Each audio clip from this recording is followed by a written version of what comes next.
છત્તીસગઢમાં થયેલ નક્સલી હુમલામાં શહીદ થયેલા સિહોરના દેવગાણાના મેહુલ સોલંકીની અંતિમ યાત્રામાં ગામ ગમગીન થયું.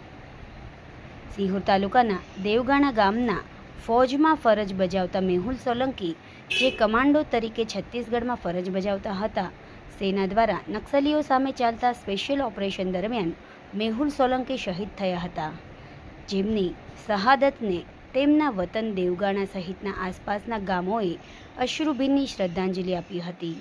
ગઈકાલે મેહુલભાઈના પાર્થિવ દેહને વતન દેવગાણા ખાતે અંતિમ સંસ્કાર અપાયા હતા, જેમાં કેન્દ્રીય મંત્રી નીમુબેન બાંભણિયા તથા અધિકારીઓ, રાજકીય સામાજિક આગેવાનો અને ગ્રામજનો મોટી સંખ્યામાં જોડાયા હતા તથા રાષ્ટ્રીય સન્માન સાથે તેમને અંતિમ વિદાય આપી હતી.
સમાજ માટે, સત્ય માટે, સત્યપૂર્ણ સમાચાર પ્રસારણ આપના મોબાઈલ પર તરત જ લાઈક કરો, શેર કરો અને સબસ્ક્રાઈબ પણ કરો. અને હા, ઘંટડી વગાડવાનું ન ભૂલશો. આભાર.